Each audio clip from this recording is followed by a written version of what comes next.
नमस्कार. नर्मदे हर. माझी नर्मदा परिक्रमा .blogspot.com या संकेतस्थळाला वाहिलेल्या यूट्यूब चॅनलवर आपल्या सगळ्यांचं स्वागत आहे. लेखांक 36. नर्मदेला प्रदूषित होताना पाहणारं पहिलं शहर दिंडोरी.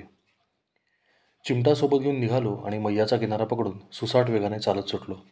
आज मी मैयाच्या इतक्या कडेकडेने चालत राहिलो की माझी सावली सतत मैयाच्या पाण्यामध्ये पडत राहिली. सुमारे 25-30 किलोमीटर सलग मैयाच्या काठाने चालत राहिलो.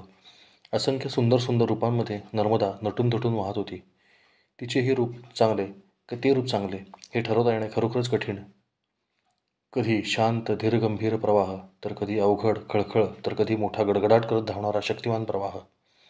वाटेमध्ये मनुष्यवस्ती अशी कुठे दिसलीच नाही. त्यामुळे मुबलक प्रमाणामध्ये पशुपक्षी, कीटक, वनस्पती दिसत होते. माणसे कमी, त्यामुळे वाटेमध्ये लागणारे घाट देखील फारसे नव्हतेच. नर्मदेकाठी गावे जरी अनेक असली तरी पक्के बांधलेले घाट फार कमी गावांमध्ये आहेत. मध्ये चंदन घाट नावाचा एक घाट लागला, जिकडे नर्मदेवरती पूल बांधला आहे. हा घाट येण्यापूर्वी चक्रार किंवा तुचिदी या नदीचा आणि नर्मदेचा सुंदरसा संगम होतो. ही नदी पाण्यात उतरून मी पार केली. मधोमध गेल्यावर प्रथेप्रमाणे आचमन केले. इथून जवळच असलेल्या एका घनदाट अरण्ययुक्त पहाडातून या नदीचा उगम झालेला आहे. आपण बघतोय या चक्रार नदीचा संगम आणि चंदनघाटचा पूल नर्मदेवरचा. हा चंदनघाट खूप सुंदर आहे आणि चंदनघाटाच्या पुढे सगळं अरण्य प्रदेश चालू होतो. घाटावरती एक भव्य शिवलिंग आहे, शिवमंदिर आहे.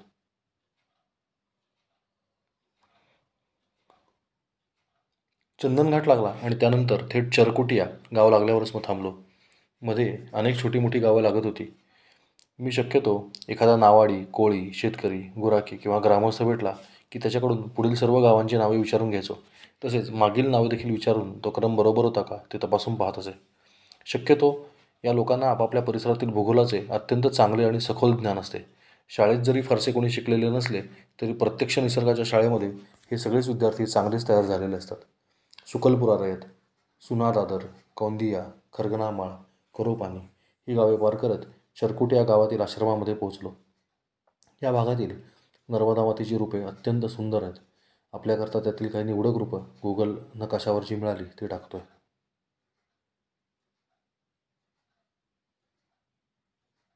आपण बघू शकता की पाणी थोडंसं उथळ आहे इथं पात्र आणि विस्तारपूर्वक मैया वाहते, परंतु काही केलं तरी आटत नाही. माणसं अगदी चालत इकडून पलीकडे चाललेली आपण बघतोय. इतकं उथळ पाणी, पण तरी देखील स्वच्छ, निर्मळ आणि अखंड वाहणारं पाणी हे नर्मदा जलाचं वैशिष्ट्य आहे. चरकुटिया इथं जिंतूरवरून आलेले संतोष जोशी आणि आनंद नामक 2 युवक अन्नछत्र चालवत होते. त्यांच्यासोबत गोविंद कुलकर्णी म्हणून चिंचवडचे एक परिक्रमावासी होते. यांचे वैशिष्ट्य म्हणजे हे सहकुटुंब परिक्रमेला आले होते. त्यांच्या सुविज्ञ पत्नी आणि अमृता आणि नम्रता नावाच्या 2 मुली असे सगळेजण मिळून नर्मदा परिक्रमा करत होते आणि इथे काही काळ राहत होते. मुलींशी बोलताना मला असे पुसटसे कळाले की काही कारणामुळे त्यांची परिक्रमा खंडित झाल्यामुळे ते इथेच थांबलेले आहेत. ही त्यांच्यासाठी दुःखदायक बाब असल्यामुळे त्याविषयी अधिक चौकशी न करता मी तो विषय तिथेच सोडून दिला. कुलकर्णींच्या 2 मुली छोट्याशा परंतु अतिशय हुशार आणि चुणचुणीत होत्या. हाच तो चरकुटिया आश्रम. एक सामुदायिक भवन महापालिकेने इकडं ग्रामपंचायतीने बांधून दिलेलं आहे आणि हा घाटाकडून येणारा मातीचा रस्ता. समोरच्या बाजूला थोडं पुढं गेल्यावर शेष घाटाचं दर्शन होत होतं. या सर्वांबरोबर चहापान केलं आणि पुन्हा एकदा चालायला सुरुवात केली. मध्ये कमाल बाबा नावाच्या एका आदिवासी सत्पुरुषाचा आश्रम लागला, परंतु तिकडे कोणीच नसल्यामुळे मी थांबलो नाही. इथे नर्मदा मातेचं एक छोटंसं मंदिर होतं आणि आतमध्ये नर्मदेची छोटीशी मूर्ती होती. नकाशावर या आश्रमाची काही चित्र सापडली ती आपल्या दर्शनासाठी देतोय. छोटासा घाट आहे पहा, छोटंसं मंदिर,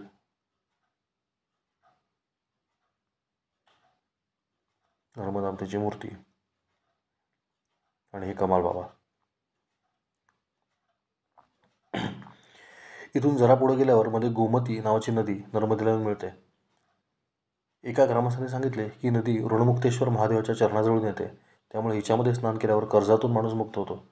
माझ्यावरती सध्या तरी कुठले कर्ज नव्हते, परंतु त्याचा भाव पाहून मी नदी पार करताना मध्ये 3 डुबक्या मारून घेतल्या. हा नर्मदा आणि गोमती संगम असं पावसाळ्यातलं चित्र आहे. शीश घाटासमोरचा छोटासा पूल या बाजूने पाहिला. समोर दिसणाऱ्या त्रिवेणी संगमाला नमस्कार केला. अजून उजेड आहे तोवर चालत राहायचं असं ठरलं होतं. शेती, दगड, गोटे, खडक असं सगळं पार करता करता काठाने चालत राहिलो. सूर्यास्त होण्याच्या आत पुढचा आश्रम सापडणं आवश्यक होतं. साधारण अशावेळी आश्रम सापडणं अत्यावश्यक असतं. हे संग्रहित चित्र शेषघाट पुलानंतर लगेच काढलेलं आहे. अंधार पडू लागल्यावर हनुमान घाट नावाच्या एका घाटावर मी पोचलो. हनुमान घाट आणि जोरदार वळण घेणारी नितळ निर्मळ नर्मदा, स्वच्छ पाणी वाह असं दिसतंय. इथे नर्मदेचे अत्यंत सुंदर स्वरूप पाहायला मिळते. एक अतिशय पल्लेदार वळण घेत नर्मदा येथे वाहते. इथे एका ठाकूराने करोडो रुपये खर्च करून सुंदर असा पक्का बांधीव घाट आणि आश्रम उभा केला आहे. समोरच्या तटावरून हा हनुमान घाट असा दिसतो.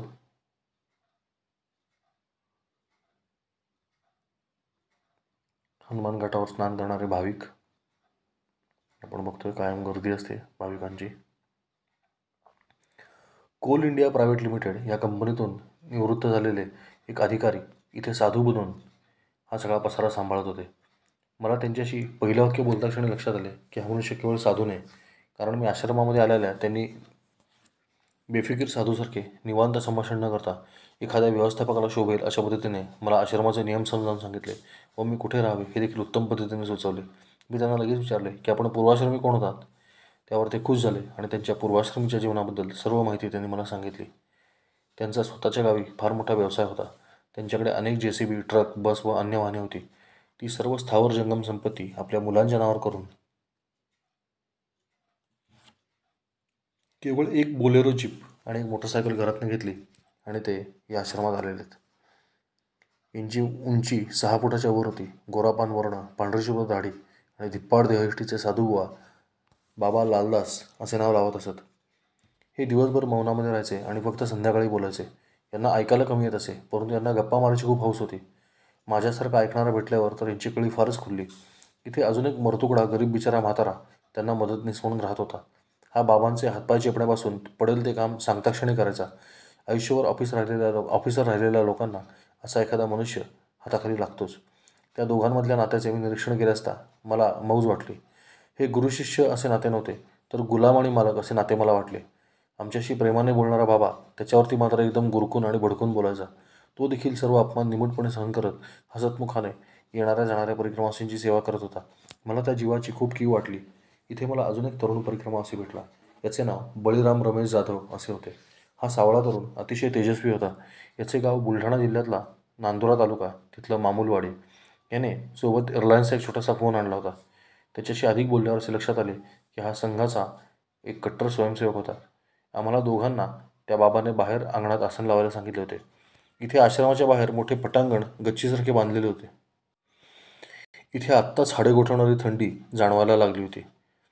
परंतु मी चांगला ऐकणार आहे हे पाहिल्यावर बाबा खुश झाले आणि त्यांनी त्यांची रामायण वाचण्याची एक अतिशय उबदार खोली होती तिथे आम्हाला दोघांना हलवले. इथे मोठ्या अक्षरातील तुलसी रामायणाची अजस्त्र पोथी पडलेली होती. ती त्याने आम्हाला वाचून दाखवली. खोली इतकी लहान होती की तिथे फक्त हे रामायण, मी आणि बळीराम असे तिघेच कसेबसे मावू शकत होतो. बाबाने आम्हाला स्वच्छ हातपाय धुवून पूजा आटोपून घ्यायला सांगितले आणि खाली घाटावरती आरतीला यायची आज्ञा केली. मी आधी संपूर्ण आश्रमाचा परिसर झाडून घेतला. त्यानंतर खाली स्नानासाठी गेलो. झाडू मारणे वगैरे कामे केली की थंडी कुठल्या कुठे पळून जाते. असो, घाटावरती अतिशय मोठ्या मोठ्या पायऱ्या बांधण्यात आल्या होत्या. आज बरेच चालल्यामुळे पाय बोलत होते आणि उतरताना पायांची वाट लागत होती. इथे घाटावर जलप्रवाह वळत असल्यामुळे पाणी अतिशय वेगाने वाहत होते, परंतु ते इतके स्वच्छ आणि सुंदर होते की विचारू नका. त्या पाण्यामध्ये मनसोक्त स्नान केले. आता चांगलेच अंधारून आले. नेहमीप्रमाणे स्नान केल्यावर थंडी पळून गेली. आजूबाजूला हळूहळू आरतीसाठी ग्रामस्थ मंडळी जमू लागली. सर्वांनी स्वेटर, मफलर, कानटोप्या, हातमोजे इत्यादी घातलेले होते आणि मी ओल्या अंगाने वरती पळत जाताना बघून सर्वांना आश्चर्य वाटत होते. उतरताना ज्या पायऱ्या मला अतिशय कठीण भासत होत्या त्याच पायऱ्या मी अक्षरशः एका दमात चढून वरती पोचलो. नर्मदेच्या पाण्याचा नुसता शरीराला स्पर्श जरी झाला तरी आपली क्षमता कशी कित्येक पटीने वाढते हा अनुभव मी अनेक वेळा घेतला. बंदिस्त खोलीमध्ये बसून मस्तपैकी पूजार्चा आटोपून घेतली. परिक्रमेमध्ये सकाळ संध्याकाळ तुमच्यासोबत असलेल्या नर्मदा मातेच्या कुपीचे पूजन हे अनिवार्य सांगितलेले आहे आणि बहुतेक परिक्रमावासी मोठ्या मनोभावाने हा उपक्रम करतात. काही परिक्रमावासी तर हाच मुख्य उपक्रम आहे असा जणू भाव ठेवून परिक्रमा करत असतात. परंतु माझी पूजार्चा मात्र अतिशय विक्रमी आणि कमीत कमी वेळात पूर्ण व्हायची. कारण माझे प्राधान्य हे तिथे असलेले नर्मदेचे रूप पाहणे व आजूबाजूचा परिसर फिरणे, सर्व परिसर अभ्यासणे या गोष्टींना अधिक राहायचे. खाली आरतीसाठी मी आणि बळीराम गेलो. तिथे एक जुना शंख ठेवला होता. संपूर्ण आरती होईपर्यंत मी बेंबीच्या देठापासून तो शंख वाजवत राहिलो. त्या शांत आणि स्तब्ध परिसरामध्ये त्या शंखाचा आवाज फार जोरात घुमत होता. मी शंख चांगला वाजवत आहे हे पाहून ग्रामस्थ मला प्रोत्साहन देऊ लागले. संपूर्ण आरती सुरू असताना मी शंख वाजवत राहिलो. त्या शंखनादामुळे मन पूर्णपणे निर्विचार होऊन गेले. ज्या क्षणी आरती संपली आणि सर्व लोक वरती निघून गेले, त्या क्षणी मी तिथेच असलेल्या एका छोट्याशा मंदिरापाशी बसून राहिलो. त्या मंदिराचे चित्र मला गुगल कशावर सापडले, ते आपल्यासाठी देतोय.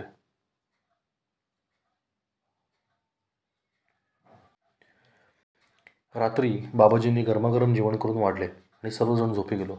खोलीमध्ये पडल्या पडल्या बळीरामची आणि माझी बऱ्याच विषयांवर चर्चा झाली.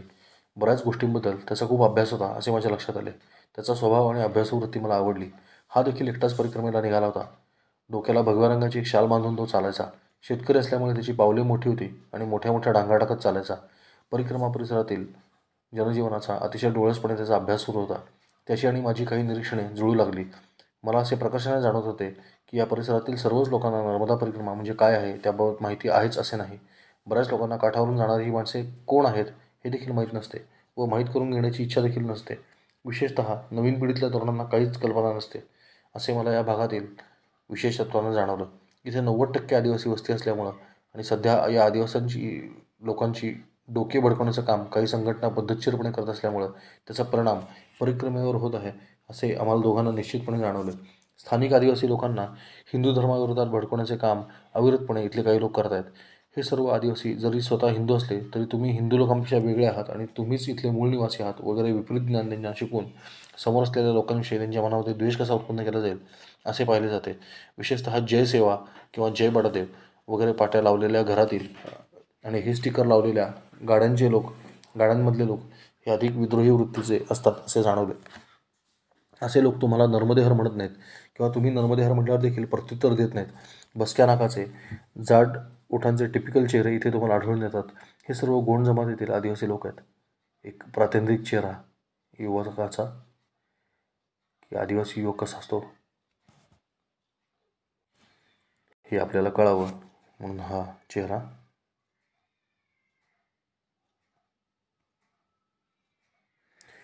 आम्ही या विषयावर बराच खल केला. बळीरामने मला या सर्व संघटना आणि महाराष्ट्रामध्ये काम करणाऱ्या काही विद्रोही संघटना यांची मोडस ऑपरेंडीमधील साम्यस्थळे नेमकी शोधून दाखवली. तो स्वतः या क्षेत्रात काम करणारा हाडाचा कार्यकर्ता असल्यामुळे त्याचा या विषयावर खूपच सखोल अभ्यास होता. गप्पा मारता मारता मध्यरात्र उलटून गेली असावी. अखेरीस देहाला विश्रांती आवश्यक आहे हे माहिती असल्यामुळे ठरवून दोघेजण झोपी गेलो. महात्माजी नेहमीप्रमाणे सकाळी मौनामध्ये गेले, परंतु तशा मौन अवस्थेमध्ये देखील ते आम्हाला दोघांना इथेच राहा म्हणून खूप आग्रह करू लागले. त्यांना आमच्यापासून करवणार नाही असे ते खुणेने सांगू लागले. परंतु मी नम्रपणे आणि सुस्पष्ट असा नकार दिल्यावर मात्र त्यांचा चेहरा हिरमुसला झाला आणि ते त्या मौन अवस्थेतच आम्हाला काही अंतर सोडायला म्हणून आले.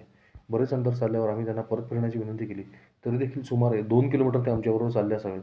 त्यांच्या इशाऱ्यावरून त्यांचा मॉर्निंग वॉक सुरू आहे असं काहीतरी मला कळले. परत फिरल्यावर मात्र आम्ही मागे वळून पाहिले नाही आणि नर्मदेचा किनारा पकडला. या व्यक्तीने सर्वसंग परित्याग केल्याचा भाव जरी आणला असला तरी अजून संपूर्ण साधुअवस्था त्यांना प्राप्त झाली होती किंवा नाही याबाबत मी साशंक आहे. अजूनही त्यांना माणसाचा सोबत आनंददायी वाटत होता. अजूनही त्यांना गप्पा मारणाऱ्या किंवा गप्पा मारलेल्या किंवा गप्पा ऐकणाऱ्या माणसाची गरज भासत होती. अजूनही ते सर्व कामे स्वतः एकट्याने करत नव्हते आणि त्यांना मदतनीसाची गरज होती. परंतु त्यांचा सेवाभाव आणि शिस्त मात्र वाखाणण्याजोगी होती आणि संसारामध्ये अडकून पडलेल्या भोगी माणसापेक्षा ते अनेक पायऱ्या वरती होते हे मात्र अतिशय निश्चितपणे सत्य आहे. अशा प्रकारे करोडो रुपयांच्या संपत्तीला लाथ मारणे ही काही सोपी गोष्ट नाही. जाताना त्यांनी न विसरता आश्रमाचा शिक्का आणि त्यांची सही माझ्या वहीमध्ये दिली. त्याचं चित्र खालीलप्रमाणे लिहिलेले शब्द येण्याप्रमाणे: बाबा लालदास मडियारास दिंडोरी, हनुमान घाट नर्मदा आश्रम, ग्राम मडियारास, तहसील व जिल्हा दिंडोरी, 22/1/22. मध्य प्रदेशमधले लोक सहज श करतात, ते डोक्यात ठेवून हे वाचावं. पायांनी आता गती घेतली होती. मी बळीरामला आधीच सांगितले की मला एकट्याला चालायला आवडते, त्यामुळे तू पुढे किंवा मागे एकटा चालत राहा. आपण सोबत चाललो तर आपण गप्पा मारू. त्याची चाल ही तशी माझ्यापेक्षा फार वेगवान होती, त्यामुळे तो पुढे निघून गेला. परंतु तो सतत माझ्या नजरेच्या टप्प्यामध्ये मात्र होता. तसेच चालताना तो मी येईपर्यंत थांबायचा आणि मग पुन्हा चालायला लागायचा. पुढे बुधगाव रयत, मडियारास माळ, दांडबिछिया, कोहका माळ, घानाघाट माळ ही गावे तोडवत दिंडोरी नगर गाठायचे होते. परंतु इथे आजूबाजूला असलेली शेती आता गायब झाली आणि अचानक सर्वत्र खडकच खडक दिसू लागले. हा प्रवास अतिशय खडतर असा होता. काठाने रस्ता नव्हताच, तर मार्ग स्वतः बनवून चालावे लागत होते. मोठ्या मोठ्या खडकांना चिरत नर्मदामाई इथून वाहते आहे. त्या खडकामध्ये एक मोठा फणा काढलेला साप मी पाहिला. हा नाग नव्हता, परंतु नाग असल्याचे भासत होता. बहुतेक ती धूळ नागिण असावी असं मला वाटलं. आम्ही स्तब्धपणे उभं राहिल्यावर तो सळासळा निघून गेला. हीच भारताची नाभी असावी असे मला वाटले. इथे उत्तर भारत आणि दक्षिण भारताचे प्रस्तर सुस्पष्टपणे वेगळे दिसतात आणि या भागात मैया 3 ते 4 ठिकाणी 8-8 फुटाच्या मोठ्या उड्या मारते. हे दृश्य पाहण्यासाठी अतिशय रम्य आहे. इथे कुठेही माणसाचा वावर आढळला नाही. या भागाला रामघाट किंवा लक्ष्मण मंडप असं म्हणतात. या भागाची नकाशावर सापडलेले चित्र आपल्या माहितीकरता इथं जोडतोय. शांत आणि निवांत असा हा नर्मदा किनारा. आणि तुम्ही जर नीट बघितलं तर हे चित्र झूम करून पाहिलं तर नर्मदेनं मारलेली उडी या ठिकाणी आपल्याला दिसते. अचानक नर्मदा मैया उड्या मारत खाली वाहते.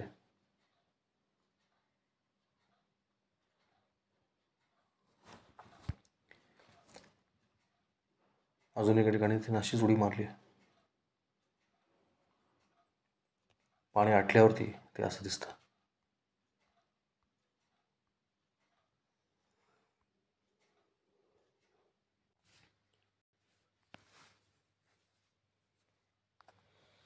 नीट पाहिले असता 2 खडकांच्या स्तरामधला फरक तुम्हाला लगेच जाणवतो. ही अशी नर्मदा इथे वाहते. नर्मदा जरी पूर्वेकडून पश्चिमेकडे वाहत असली तरी ही खसदरी दक्षिणोत्तर आहे, हे मात्र विशेष लक्षणीय आहे. इथे नर्मदेचा अतिशय सुंदर धीरगंभीर असा आवाज गरजत राहतो. इथे काही काळ शांतपणे बसून नर्मदेचा आवाज ऐकला की अजून काही ऐकण्याची इच्छा शिल्लकच राहत नाही. त्या 2 भूपट्ट्या वर खाली झाल्यामुळे नर्मदा मातेला इच्छा नसताना इथे एक मोठ्या उड्या माराव्या लागतात असे वाटते. उड्या मारल्यावर ती पुन्हा शांतपणे व्हावं लागते. या भागामध्ये अनेक छोटे मोठे ओढे नाले नर्मदेला मिळतात. खालच्या चित्रामध्ये आपण बघू शकताय की किती वेगळे ओढे नाले हे तेवढ्याशा टप्प्यामध्ये मैयाला येऊन मिळतात.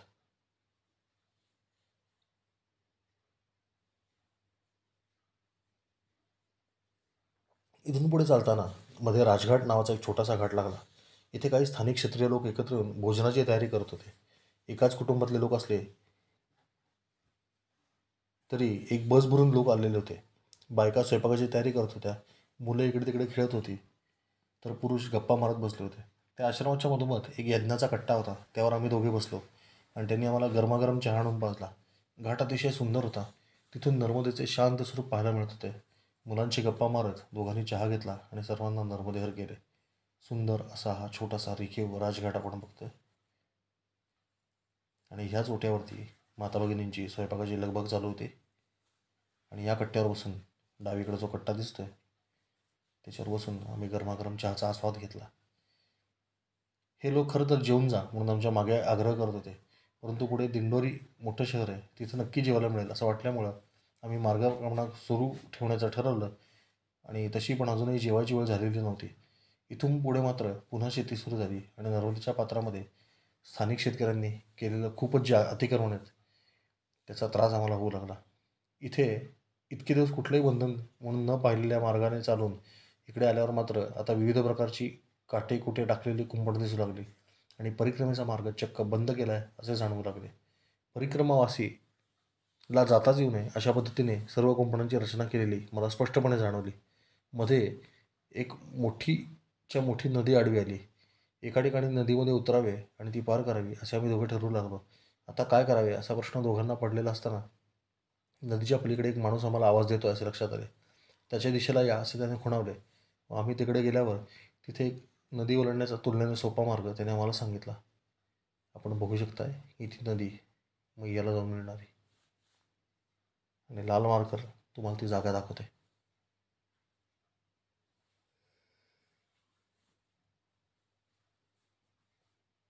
आम्ही जिथून ती नदी पार करायचा प्रयत्न करत होतो तिथं अतिशय खोल डोह होता आणि आम्ही कदाचित त्यात बुडू देखील शकलो असतो असे त्या माणसाने आम्हाला सांगितले. या नदीचे नाव देखील गोमती आहे असे त्याने सांगितले. पूर्वी एक गोमती लागली होती असे सांगितल्यावर ती हीच नदी आहे असं तो म्हणाला. कदाचित ती गोमली नावाची नदी असावी असे वाटते. नर्मदेमध्ये एकाच नावाच्या अनेक नद्या मिळतात. सगळाच घोळ आहे. असो.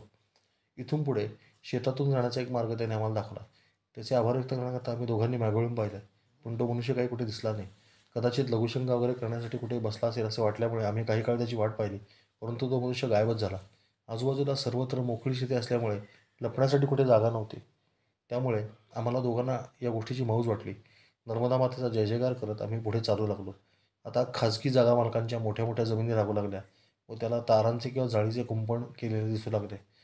असे प्लॉट दिसले की मोठे शहर जवळ आले असे ओळखायचे. बळीराम आणि मी दोघेही एका कुंपणापाशी येऊन अडलो. दोघांनी देखील ठरवलं की काय वाटेल ते उद्या आपण या कुंपणावरूनच जायचे. आम्ही कसेबसे पुढे गेलो आणि असे लक्षात आले की पुढे खोल दरीवजा भाग असून एका शेताला लोखंडी जाळीचे कुंपण लावले. आम्ही त्या जाळीला धरून माकडासारखे आडवी तिडवी पुढे जाऊ लागलो आणि अखेरीस ती जाळी देखील संपली. आता दरी मात्र तशीच राहिली आणि साधारण 40 फूट खोल दरी असावी. तर त्यामुळे आता आम्ही लटकलो होतो.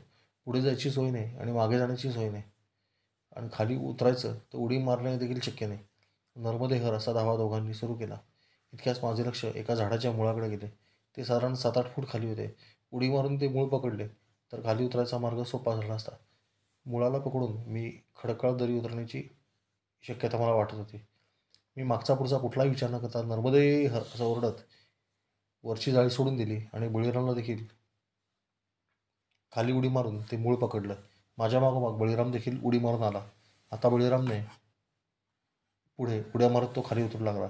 दगडांना शिवाळे असल्यामुळे तो सटकत होता हे पाहून मी अतिशय बेताने खाली उतरलो. अखेरीस दोघेही किनाऱ्याला लागलो आणि समोर पाहतो तो काय, एक अतिशय घाणेरडा नाला आम्हाला आडवा गेला होता. तो नाला इतका घाणेरडा होता की कल्पनाच करता येत नाही. त्याच्यामध्ये मानवी व्यक्तीच्या विष्ठेच्या लेंड्या वाहत येत आहेत हे आम्हाला दिसलं. त्या पाण्याला अतिशय दुर्गंध येत असून काळ्या कुट्ट रंग होता आणि हा नाला चक्क नर्मदेमध्ये मिसळत होता. परिक्रमा सुरू केल्यापासून इतके घाण पाणी नर्मदेमध्ये थेट मिसळताना मी कुठेच पाहिले नव्हते. नर्मदेच्या उगमापासून नर्मदेला प्रदूषित करणारा हा पहिलाच जलस्रोत आहे असे मला आढळले. बरं, हा नाला पार करण्याकरता आमच्यासमोर दुसरा कुठला पर्याय नव्हता. त्यामुळे अखेरीस गुडघाभर पाण्यामध्ये पाय बुडवत तो नाला आम्ही अनिच्छेनेच पार केला. नाल्याच्या दुतर्फा देखील लोकांनी विष्ठेच्या रांगोळ्या काढून ठेवल्या होत्या. इतका गलिच्छ, घाणेरडा आणि घृणास्पद प्रकार मी पहिल्यांदाच बघत होतो. छोट्या छोट्या गावांमध्ये देखील सांडपाण्याचा निचरा करण्याची उत्तम व्यवस्था असताना या नगरपालिका असलेल्या शहराला साधे घाणेरड्या पाण्याचे नियोजन करता येऊ नये याचे राहून राहून आश्चर्य वाटत होते. इतके दिवस अतिशय स्वच्छ, निर्मळ आणि शुद्ध असलेल्या नर्मदा जलामध्ये किती घाणेरडे पाणी मिसळू शकते हे सर्वप्रथम या ठिकाणी मी पाहिले, म्हणून त्याबद्दल इतके सविस्तर लिहिले. पुढे असे लक्षात आले की प्रत्येक मोठ्या शहरामध्ये सर्व सांडपाणी थेट नर्मदेमध्ये सोडले जाते. अशा प्रकारे नर्मदा मातेचे प्रदूषण करण्याचा कुठलाही अधिकार कोणालाही नाही. मी पूर्वी एके ठिकाणी नमूद केलं आहे त्याप्रमाणे कमळाची झाडे जर लावली तर त्याच्या सांडव्यावरून शुद्ध पाणी बाहेर पडतं आणि कमळाच्या झाडाला वाढण्यासाठी लागणारे सांडपाण्यातले घटकांची आवश्यकता असते. त्यामध्ये सगळे घटक तिथं वापरले जातात आणि शुद्ध पाणी मात्र बाहेर पडतं. आंबील ओढे नदीच्या पात्रामध्ये सोडण्यापूर्वी टप्प्याटप्प्याने 10-12 ठिकाणी अशी कमळ उद्यानं केल्यास बाहेर पडणारे जे पाणी म्हणजे ओव्हरफ्लोचे पाणी ते स्वच्छ होत राहील याची खात्री वाटते. यासाठी फार मोठे काही करण्याची गरज नसून फक्त धरणवजा भिंती बांधायला लागतील. असो, हा पहिला ओढा अजून काही घाणेरडे ओढेनाले ओलांडत अखेरीस दंडोरी शहरामध्ये प्रवेश केला. जे परिक्रमावासी रस्त्याने प्रवास करतात त्यांना असे ओढे ओलांडण्याची वेळ कधीच येत नाही, कारण त्यांना वरती बांधलेल्या पुलावरून ते ओलांडतात. परंतु नर्मदेचा काठ न सोडण्याचा आमचा अट्टास असल्यामुळं मला जागोजागी असे अनेक ओढे पुढे पार करायला लागले. राजघाटावर भोजन नाकारल्याचा परिणाम बहुतेक शिक्षा द्यायचं मैयाने ठरवलं आणि इतकं मोठं शहर असून देखील, इतकं मानवी व्यवस्था असून देखील इथे भोजन प्रसाद देणारा एकही आश्रम नाही असे आमच्या लक्षात आले. भर दुपारची वेळ झाली होती आणि पोटामध्ये प्रचंड आग पडली होती.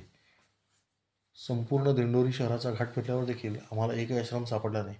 दिंडोरी शहरातील नर्मदा मातेची काही रूपं ही आपल्या माहितीकरता इथं देतोय.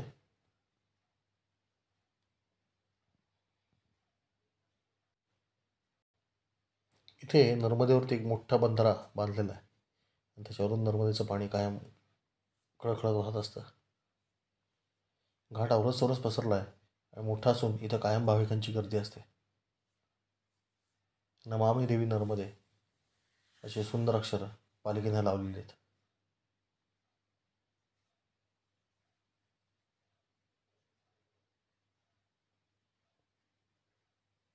आपण बघू शकतोय नर्मदेच्या काठावरचं दिंडोरी शहर. इतकं मोठं शहर असून परिक्रमावासींची सोय मात्र फारशी कुठे होत नाही.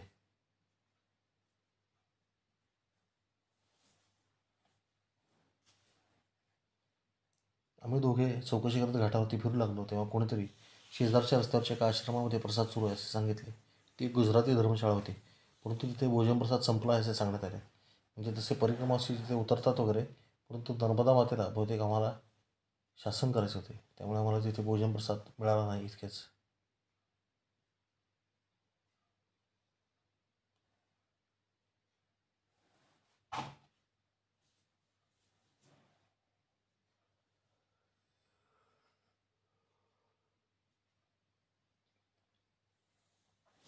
हीच ती गुजराती धर्मशाळा जिथे परिक्रमावासींची सेवा होते. भुकेने कासावी झालेले आम्ही दोघेजण पुढे मिळेल त्या माणसाला इथे कुठला आश्रम आहे का असे विचारायला सुरुवात केली. अखेर एका निनावी आश्रमामध्ये एका माणसाने मला पाठवले. इथे एका अत्यंत अंधाऱ्या खोलीमध्ये एक पांढरी साडी नेसलेली म्हातारी स्त्री सर्व आवरावरी करायला लागली होती. आम्ही दोघांनी जाऊन नर्मदेहात गेल्याबरोबर तिने आम्हाला बसण्यासाठी आसन टाकले आणि ताटल्या काढण्याची सूचना केली. त्या अंधाऱ्या खोलीतच आम्ही टिक्कड आणि उरलेली आमटी भात चेपला ताटाटे धुवून प्रस्थान ठेवले. हे करेपर्यंत दुपारचे 2-3 वाजले. सकाळची इकडे तिकडे अन्नाला नाही म्हणल्यामुळं त्या दिवशी आम्हाला अन्न मिळायला किती उशीर झाला हे आमच्या लक्षात आलं आणि तीच आमची पक्की धारणा आहे. पुढे देखील अशी अनुभूती अनेक वेळा आली. नर्मदा मातेची लीला अगम्य आहे, हेच खरं. नर्मदे नर्मदे हर.